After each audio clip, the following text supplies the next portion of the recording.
Dzień dobry, witam dzisiaj na stragoniku paprykowym, słuchajcie.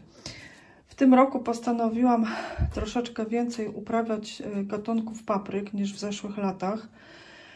I w tym roku postawiłam na takie odmiany już kupne, żeby one były takie ustalone, bo bardzo często do tej pory wysiewałam papryki takie, wiecie, od znajomych albo ze sklepu. Bardzo dobrze one w ogóle też wychodzą. Jest 100% kiełkowalność, ale na przykład nie wiem, jakie są czasami nazwy tych papryk, nie wiem, jakie to gatunki. Tutaj mam, pokażę Wam paprykę tą długą, która się zawsze udaje. No i tutaj jest tylko napis papryka słodka, nie ma żadnej odmiany z Hiszpanii, no więc też ona niekoniecznie może być dostosowana do naszych warunków, ale ona zawsze się też udaje fajnie i no taka jest mniej więcej, jak tutaj wygląda, nie? A to nie zawsze musi być tak, że ta papryka, z której pobierzemy nasionka, powtórzy te cechy właśnie tej rośliny matecznej. No więc właśnie w tym roku postanowiłam, że sobie kupię troszeczkę nasion i też tak na próbę, bo tak, bardzo lubimy papryki takie mięsiste, wiecie, właśnie tego typu. Ta, którą pokazywałam, to jest właśnie bardziej tego typu, taka podłużna i one zazwyczaj mają takie skórki, może nie skórki, co miąższ taki cieniutki, chociaż są bardzo smaczne w smaku. Może do suszenia się nadają bardziej, a te mięsiste to wiecie, one bardziej takie do sałatek, takie soczyste bardziej są. Właśnie dlatego chciałam więcej kupić tych odmian. I chciałam Wam powiedzieć, czym się kierowałam właśnie przy wyborze tych gatunków. Starałam się wybrać, wiecie, takie papryki, które w opisie mają podane tutaj okres wegetacji, żeby była wczesna odmiana. Wczesna odmiana. No bo tam już smaki, czy to ma być ostra papryczka, tutaj tak jest też wczesna odmiana. Czy to ma być ostra, czy słodka, no to już odmiany zależą od gustu i smaku, jaki sobie tam preferujemy, ale jeśli chodzi o uprawę w polskich warunkach, to właśnie chcę odmiany wczesne wybierać. Dlatego właśnie przewertowałam internet, żeby znaleźć odmiany wczesne. Ja w tym roku nie będę uprawiać w szklarni papryk, bo we wcześniejszych latach nie miałam szklarni i papryki mi się fajnie udawały w gruncie, a w zeszły rok no troszeczkę tam te papryki mi nie wyszły w szklarni, więc znowu wracam do uprawy gruntowej, dlatego tym bardziej mi zależało na odmianach wczesnych, żeby one miały ten okres wegetacji krótki, bo wiadomo, tam w Hiszpanii to okres wegetacji jest o wiele dłuższy, więc tam nie zwracają na to uwagi. Też chciałam, żeby było, wiecie, kolorowo, żeby były i jakieś ciemne odmiany, i czerwone, i żółte, pomarańczowe, także tym się kierowałam, no i słodkie, bo tam ostrych mam jeden gatunek i mi tam starczy tej ostrej, jeszcze mam zapasy, a właśnie mi zależało na tym, żeby było dużo odmian słodkich i pokażę Wam, które już siałam z tych. To jest ta papryka Zulu, którą już mam od lat i ona najpierw ma takie bordowe wybarwienie, najpierw ma takie czarne wybarwienie, a potem właśnie jak dojrzewa, to jest taka bordowa wiśniowa.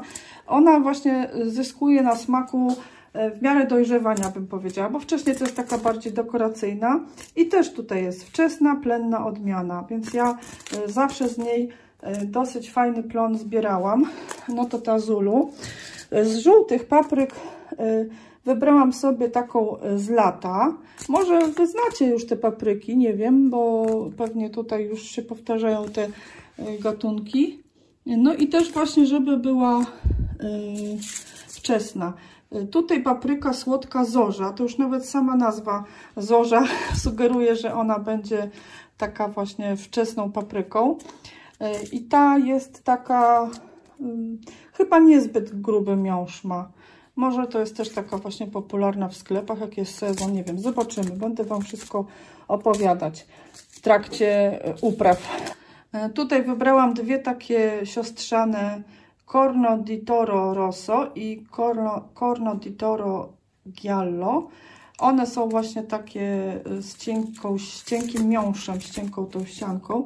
No ale właśnie dlatego, że jest wczesna, to się skusiłam na nie. No myślę, że będę miała fajne porównanie. Kolejna ciemna papryka to jest papryka Oda. I też właśnie zwracałam uwagę, oczywiście w miarę możliwości, żeby była informacja do uprawy w gruncie. Bo te papryki już są jakby wyselekcjonowane do tego, żeby właśnie były odporne na warunki atmosferyczne, miały ten krótki czas wegetacji.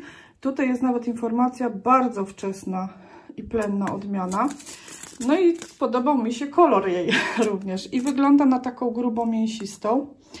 Też będzie w tym roku uprawiana. Teraz pomarańczową papryka słodka Revia o soczystym i smacznym miąższu. Być może ja już ją miałam właśnie z nasionek od znajomej i ona właśnie była bardzo smaczna i dosyć wcześnie się udawało i te owoce już nawiązywała. Tutaj też jest informacja, bardzo wczesna odmiana do uprawy w gruncie pod osłonami.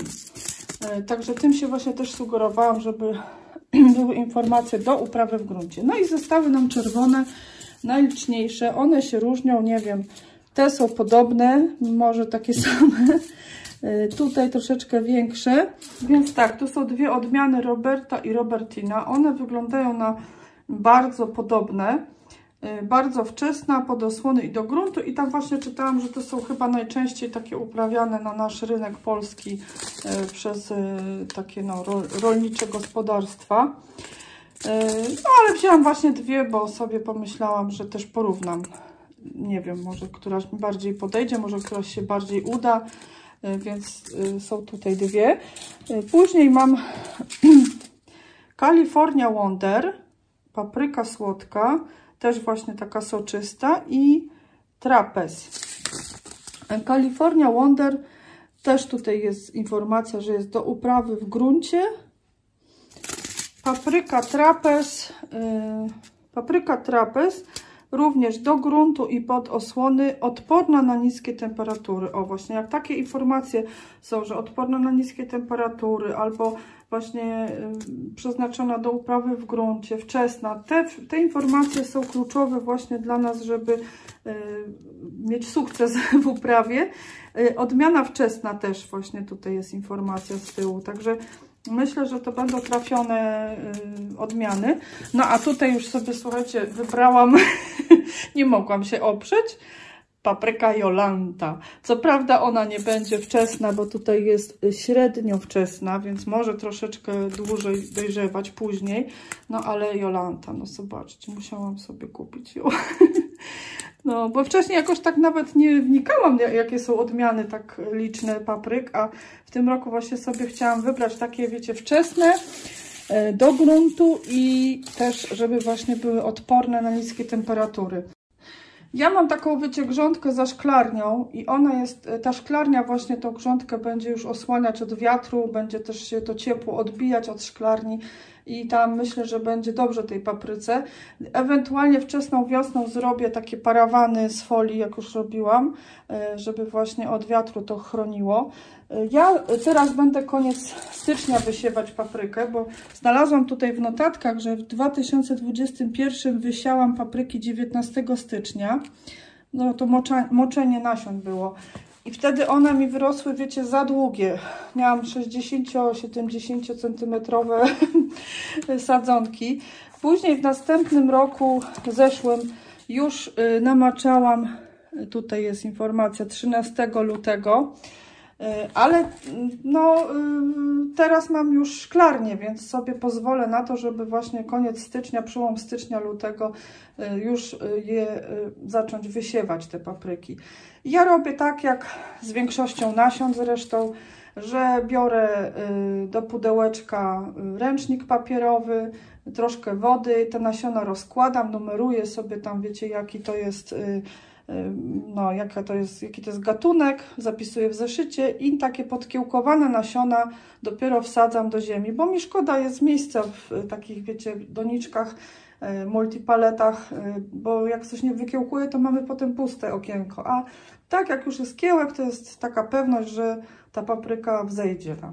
W tym roku też pozwalam sobie tak wcześnie zasiać papryki z powodu tego, że będę doświetlać troszeczkę te siewki, przynajmniej na początku.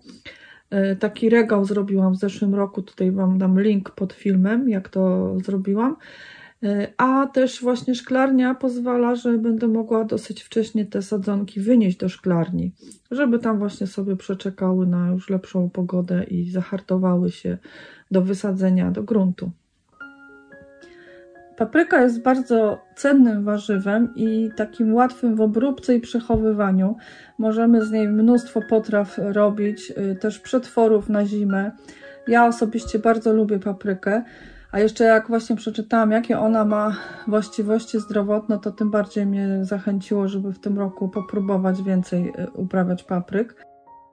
Papryka okazuje się ma bardzo dużo, słuchajcie, witaminy C, bo w 100 gramach papryki może być aż do 400 mg witaminy C, a cytryna ma około 50 mg witaminy C. Zobaczcie, ile razy więcej papryka ma od cytryny, a nam się zawsze cytryna kojarzy, że właśnie to jest źródło główne witaminy C. Poza tym papryka też ma bardzo dużo witamin z grupy B, witaminę A, E.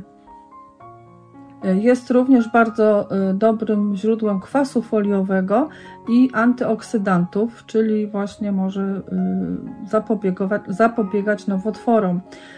Zwłaszcza wiem, że papryczki chili są w tym doskonałe. No ale teraz wróćmy do papryk słodkich. Papryki słodkie różnią się też kolorami i na przykład papryka czerwona ma najwięcej witaminy C, później w kolejności zielona, pomarańczowa i najmniej papryka żółta się okazuje. Także ten kolor to nie tylko jest przypadek i takie urozmaicenie dla oka. Papryka czerwona również wychodzi na prowadzenie pod względem zawartości rutyny. I rutyna wzmacnia właśnie nasze kruche naczynka krwionośne, więc może właśnie wzmacniać układ krwionośny. Papryka jest również cennym źródłem likopenu oraz beta-karotenu. Jest warzywem mało kalorycznym, więc można powiedzieć, możemy jeść jej do woli, również osoby z cukrzycą.